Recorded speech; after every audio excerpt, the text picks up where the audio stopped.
Welcome to our channel Parvati's kitchen and vlogs. వీడియోలోకి వెళ్ళే ముందు ఎవరైనా నా ఛానల్ని సబ్స్క్రైబ్ చేసుకొని వాళ్ళు ఉంటే తప్పకుండా సబ్స్క్రైబ్ చేసుకోండి. అలాగే వీడియో నచ్చితే తప్పకుండా లైక్ కూడా చేసేయండి. ఇక లేట్ చేయకుండా వీడియోలోకి వెళ్ళిపోదాం. ఈరోజు నేను బెండకాయ ఫ్రైని ఎలా చేయాలో చూపించబోతున్నాను. ఈ బెండకాయ ఫ్రైని చాలా రకాలుగా చేసుకోవచ్చు అనమాట. 1, 2, 3 రకాలు కాదు, చాలా రకాలుగా చేసేసుకోవచ్చు. ఈరోజు అయితే నేను పచ్చి కొబ్బరితో ఎలా చేయాలో చూపించబోతున్నాను.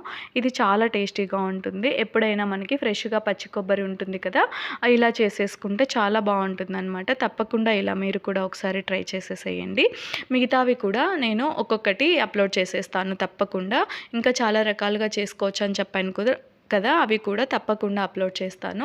ఇక్కడ చూడండి, ఇంకా ఎలా చేయాలో చూసేద్దాం.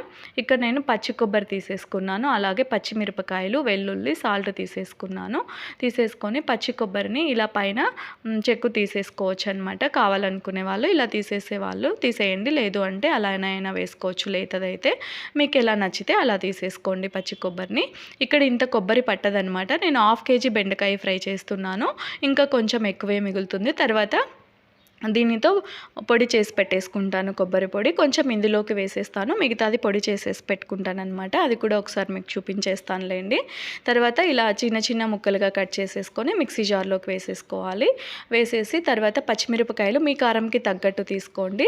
ఇక్కడ కొంచెం కొబ్బరి, ఇంకా కొంచెం మిర్చి ఎక్కువ కావాలన్నా కూడా తీసేసుకోవచ్చు కొబ్బరికి తగ్గట్టు. అలాగే వెల్లుల్లి కూడా ఫ్లేవర్ ఎక్కువ నచ్చే వాళ్ళు ఇంకా కావాలన్నా వేసుకోవచ్చు. తర్వాత సాల్ట్ వేసేసాను. అలాగే కొంచెం కరివేపాకు కూడా వేసేసుకుంటున్నాను. కరివేపాకు డైరెక్ట్ తినమంటే తింటూ ఉండరు కదా ఎవరైనా, అలాంటప్పుడు ఇలా వేసేస్తే వాళ్ళకి తెలియకుండానే తినేస్తారనమాట. దానికోసం నేను ఇలా చేసేస్తాను. ఇలా పౌడర్ చేసేసుకొని పక్కకు పెట్టేసుకోండి. తర్వాత బెండకాయల్ని కట్ చేసేసి పెట్టేసుకోవాలి. వీటిని నీట్గా వాష్ చేసేసి తడి లేకుండా ఒక పొడి క్లాత్తో తుడిచి పెట్టేసుకోవచ్చు. లేదు అంటే తడిపోయే వరకు అలా వదిలేసేయండి. తడిపోయిన తర్వాత ఇలా కట్ చేసేసుకోవాలి.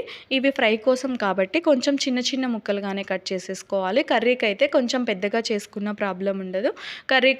ఫ్రై కోసం కాబట్టి ఇలా ఈ సైజులో చేసేసుకోండి, సరిపోతుంది. పెద్దగా చేసుకుంటే త్వరగా వేగదు కదా, దానికోసం ఇలా చేసేసుకోవాలన్నమాట.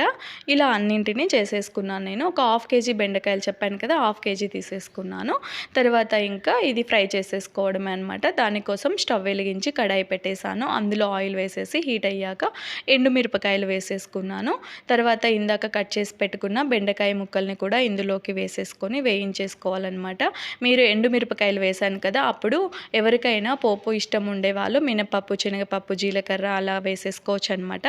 నేనైతే ఏమి ఇక్కడ వేయట్లేదు, ఓన్లీ ఎండుమిరపకాయలు వేసాను. తర్వాత సాల్ట్ కూడా వేసేసుకోవాలి, చప్పగా లేకుండా. ఈ బెండకాయ ముక్కలు వేసేసి ఇలా వేయించుతూనే ఉండాలన్నమాట. ఇంకా వేగే వరకు వేయించేసుకోవాలి. ఆనియన్ అసలు వేయకూడదు అనమాట బెండకాయ ఫ్రై చేసేటప్పుడు స్టార్టింగ్లో.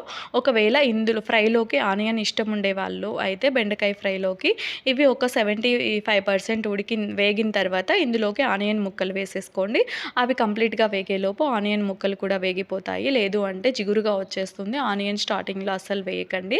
తర్వాత ఇలా వేయించేసి, లేదు అంటే బెండకాయ ముక్కల్ని ఇలా వేయించి పక్కకు తీసేసుకొని అదే కడాయిలో కొంచెం ఆయిల్ వేసి పోపు పెట్టేసుకోండి అనమాట. జీలకర్ర, మినపప్పు, శనగపప్పు, అలాగే కరివేపాకు, ఎండుమిరపకాయలు, అలా ఆనియన్ ముక్కలు అవన్నీ వేగిన తర్వాత ఈ వేయించిన బెండకాయ ముక్కలు, అలా మీ ఇష్టం అనమాట.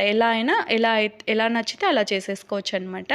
ఒక్కొక్కరు ఒక్కొక్కలా చేస్తూ ఉంటారు కదా, నేను అలా కూడా చెప్పేస్తున్నాను. మీకు అలా నచ్చితే అలా చేసేసుకోండి. తర్వాత ఈ పౌడర్ వేసేసాను ఇందులోకి. బెండకాయలు బాగా వేగిన తర్వాత కొంచెం పచ్చిదే కాబట్టి కాసేపు వేయించేసేయాలి. అన్నీ పచ్చివే వేసాం కదా, పచ్చిమిర్చి అలాగే వెల్లుల్లి, కొబ్బరి అంతా కాసేపు వేయించేసుకోండి. కొంచెం పసుపు కూడా వేసేసి ఇలా వేయించేసుకోవాలి అంతే. చూసారు కదా బెండకాయ ఫ్రై, నేనైతే ఈ స్టైల్లో చూపించేశాను.